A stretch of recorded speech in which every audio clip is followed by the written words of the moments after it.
Now, another very big news here. Now see, कोविड-19 सिर्फ एक pathogen था जिसने दुनिया हिला के रख दी। ऐसे बहुत सारे पोटेंशियल और भी पैथोजन हैं, बीमारी फैलाने वाले माइक्रो ऑर्गेनिजम्स हैं जो शायद ह्यूमन बीइंग्स को क्लाइमेट चेंज से पहले खत्म कर देंगे। ऐसी पॉसिबिलिटीज पिछले कई डेकेड से बहुत सारे लोग बार बार पब्लिकली इसकी बात कर रहे हैं।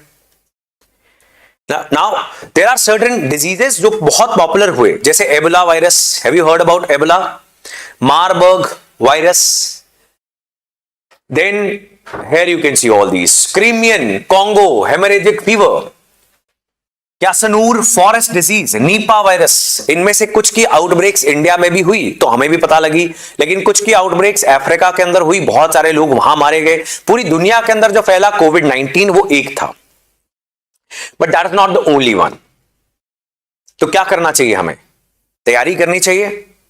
कोविड-19 जब आया था हमने बहुत तेजी से रिसर्च एंड डेवलपमेंट की और वैक्सीन्स डेवलप करने की कोशिश की। तो इन सब जो पैथोजेंस हैं जो ज्यादातर एनिमल किंगडम से ह्यूमन बीइंग्स के अंदर आ रहे हैं और इसलिए इनको जूनोटिक डिजीजेस भी बोला जाता है, तो इनके लिए आपको क्या करना पड़ेगा? रिसर्च एंड डेवलपमेंट करनी पड़ेगी और सिर्फ ह्यूमन हेल्थ के ऊपर फोकस नहीं होना चाहिए, एनिमल हेल्थ के ऊपर भी फोकस होना चाहिए और एनवायरमेंट हेल्थ के ऊपर भी फोकस होना चाहिए। और इस अप्रोच को क्या बोलते हैं? We call this one health approach. So extremely important, what are zoonotic diseases and what is one health approach? ये बेहद इंपॉर्टेंट इश्यूज हैं आपके लिए। वन हेल्थ अप्रोच जिसमें आप सिर्फ इंसानों की बीमारियों के ऊपर रिसर्च करते रहोगे और बीमारी आ गई एनिमल किंगडम से इंसानों के अंदर, और अगर दो चीजें हो गई, तेजी से फैलना और डेथ रेट का हाई होना, अगर ये दो चीजें मिल गई तो फिर बहुत मौत होगी, जैसे कोविड-19 में हो गया था। इससे पहले ये जितने भी आउटब्रेक्स होते हैं इनमें क्या होता है कि या तो मोर्टेलिटी रेट बहुत हाई है कि ऑलमोस्ट हर व्यक्ति जिसको होगा वो मर जाएगा, 10 में से 9, लेकिन फैलेगा नहीं बहुत आसानी से।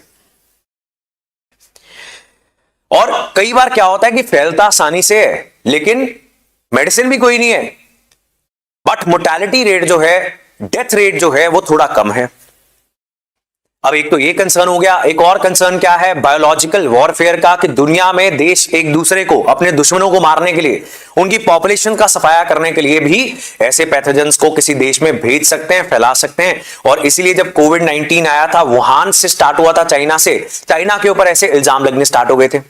अब इन सारी चीजों के ऊपर रिसर्च करने के लिए गुजरात में BSL-4 bio safety level 4 which is the highest safety lab for research, right? तो क्या होता है, BSL-2, 3 ऐसी लैब्स देश के अंदर हैं, ये पहली खोली है हमने।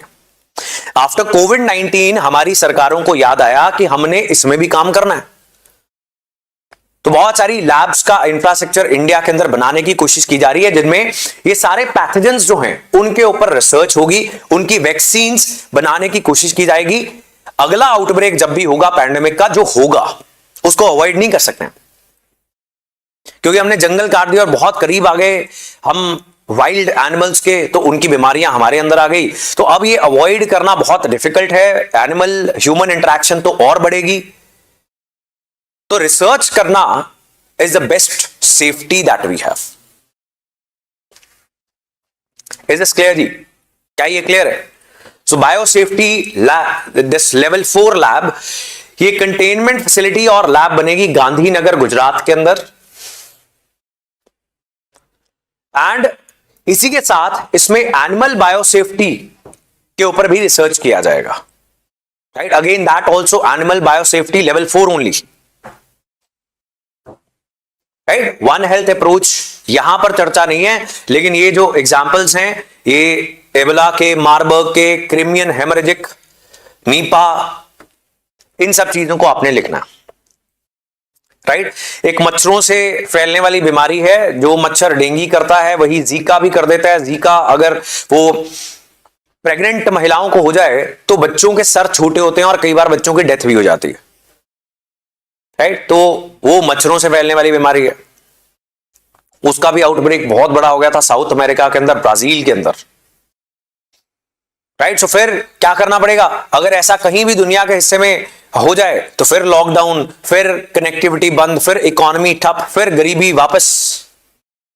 इकोनॉमिक जो हमारे गोल्स हैं, राष्ट्रीय जो हमारे गोल्स हैं कि हमें इतने ट्रिलियन डॉलर की, 10 ट्रिलियन डॉलर की इकोनॉमी बनना है अगले 10 साल के अंदर, ये सारे फिर स्लो डाउन हो जाते हैं। So I hope this is clear. तो इसको आपने रीड करना है। भारत सरकार की कोशिश है बहुत सारी ऐसी 165 बायोसेफ्टी लैब्स बनाने की, और इस इशू से आपका एक नोट भी बनना चाहिए, नोट मेकिंग इसकी होनी चाहिए। PACS silica India America relation में आपने ऐड करना है, लेकिन इतनी लंबी लंबी कहानी आपने याद नहीं करनी है, ना ही नोट डाउन करनी है, सिर्फ जस्ट नोट डाउन करना है।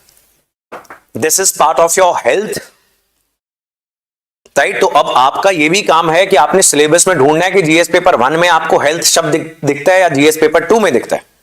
आपने ये काम करना है, ठीक बात है जी। हेल्थ एजुकेशन कहां पर लिखे हुए हैं सिलेबस में, आपको पता होने चाहिए। फिर आपके फोल्डर्स बने होने चाहिए, उसमें ये नोट्स बने होने चाहिए, जिसमें fighting the next pandemic, biosafety, anything you want to write, जिससे आप सर्च भी कर लो इजीली। या फिर हेल्थ का एक नोट बनेगा, it will be very easily searchable, उसमें आप हेडिंग सब पॉइंट्स बनाते रहो। इसलिए करंट अफेयर्स के नोट्स जो आपकी आंसर राइटिंग के लिए आपको बनाने हैं, राइट। प्रीलिम्स के लिए ये सब नहीं बनाना, प्रीलिम्स के लिए भी आप मल्टीपल सोर्सेज रट्टे मार रहे हैं, वो फैक्ट्स कभी खत्म नहीं होते हैं, लेकिन आंसर राइटिंग आपकी अच्छी हो जाए।